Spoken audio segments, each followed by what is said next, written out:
안녕하십니까. 이번 시간에는 기계 설계 제10장 벨트 전동장치에서 우리가 숙제해야 될 공식들을 정리해 보도록 하겠습니다. 10-1을 우리가 보시면은 먼저 우리가 평벨트에서 우리가 이 거는 방법이 있죠. 이런 거는 뭐 간단하게 시험하고는 크게 관계가 없습니다만은 거는 방법은 우리가 바로 걸기하고 우리가 십자형 걸기, 옷걸기라고 있죠. 크로스벨트. 이렇게 두 가지가 있는 거 이렇게 알아두시면 되겠습니다.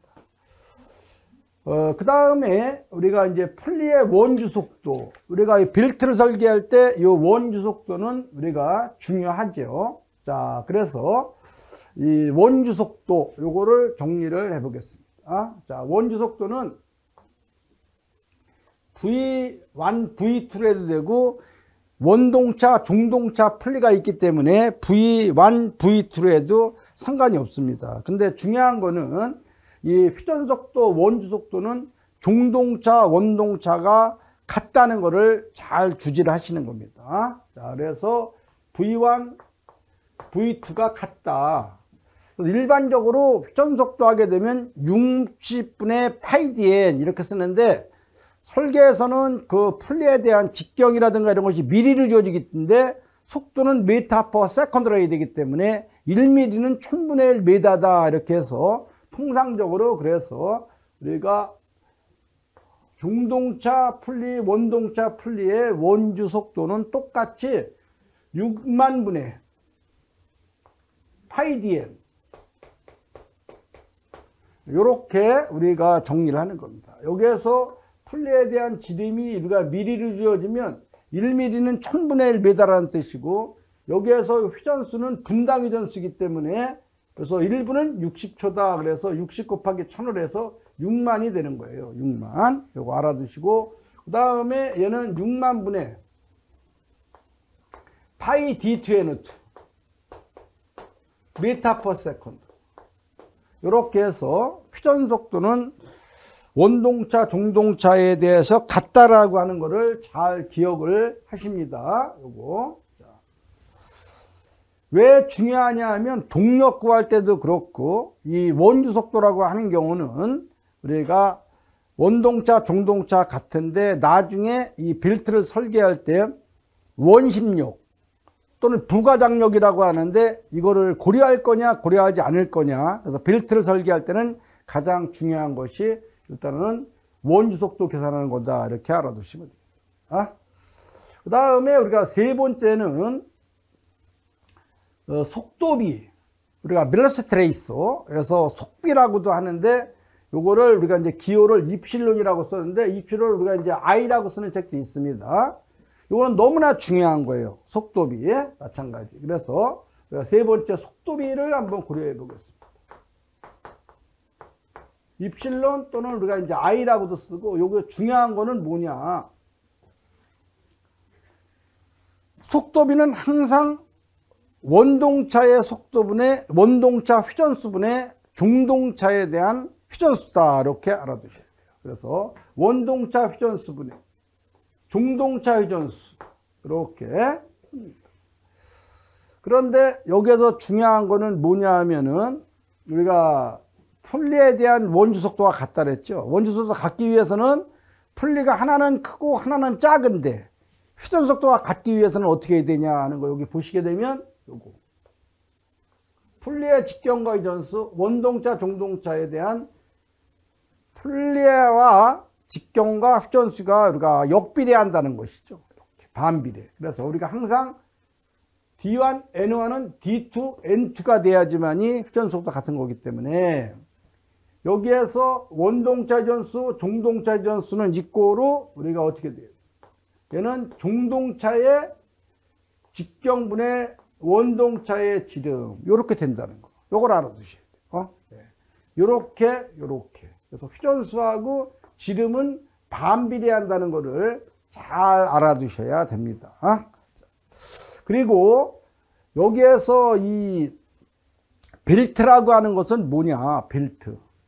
벨트라고 하는 경우는 우리가 이 간접 동력 전달 장치예요. 동력 전달 장치가 우리가 마찰차라든가 기어라든가 직접 우리가 원동차와 종동차에 우리가 닿아갖고서 직접 접촉을 해서 회전력을 전달하는 것을 우리가 직접 동력 전달 장치라고 하고, 간접 동력 전달 장치라고 하는 것은 중간 매개체, 벨트라든가 로프라든가 체인이라든가 이런 거를 매체로 해서 전달하는 것을 간접 동력 전달 장치라고 한다는 거, 이거 알아두시면 되겠습니다.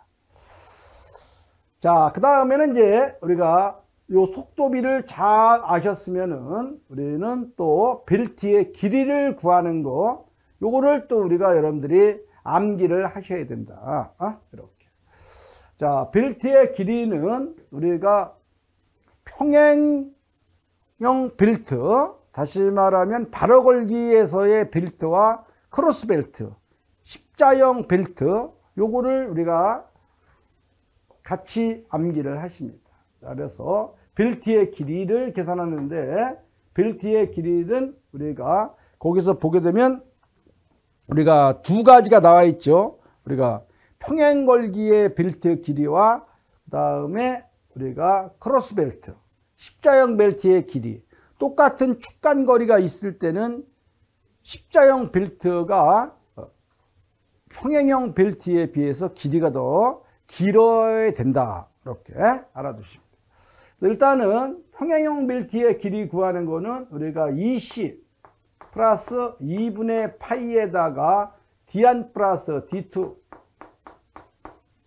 플러스 우리가 40분의 D2 마이너스 D1의 제곱, 이렇게 풀리의 지름이 어느 게 더 큰지 모르지만은 우리가 D1 이렇게 D2에서 이거는 뭐 큰 거의 지름, 어차피 제곱이니까 D2 마이너스 D1의 제곱, 이렇게 해서 이거는 미리다가 이렇게 계산. 이거는 축간거리가 되겠습니다. 축간거리. 이렇게. 요거를 우리가 이제 평행형 벨트 길이 구하는 공식이에요. 자. 근데 우리가 크로스 벨트, 옷걸기라고도 하고, 이렇게 십자형 벨트, 이렇게 크로스 벨트의 길이 구하는 거. 자, 요거의 길이 구는 어떻게 구하냐? 요거는 우리가 평행형 벨트하고 똑같은데 다만 요것만 플러스가 되죠. 요것만. 자, 그래서 얘는 20 플러스 2분의 파이에다가 D1 플러스 D2에다가 플러스 40분의 D2 마이너스 D1의 제곱이다. 이렇게 해서 요거를 우리가 암기를 하시는 겁니다. 이런 것들은 이제 3점짜리 이렇게 쭉 나오기 때문에 이 기계 요소 설계는 이런 거를 다 유도하고 이거보다도 우리가 시험에서는 문제를 딱 보게 되면 3점짜리, 5점짜리 문제는 정량화되어 있는 이런 공식들을 머릿속에 메모리를 해서 단위만 맞춰주게 되면 퍼펙트하게 다 맞히는 겁니다. 그렇기 때문에 이러한 공식들은 여기 지금 쭉 서술되어 있는 이런 거를 보게 되면 공식이라든가 또 이런 거를 적절히 이해를 해서 개념적인 것을 머릿속에 메모리 하시는 것이 중요하다, 이렇게 말씀을 드리겠습니다.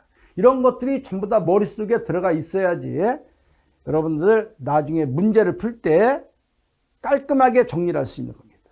아시겠죠? 그래서 거기 우리가 바로걸기 또 우리가 크로스벨트 요 길이 구하는 거를 여러분들이 암기를 하시면 되겠습니다. 평행걸기와 크로스벨트.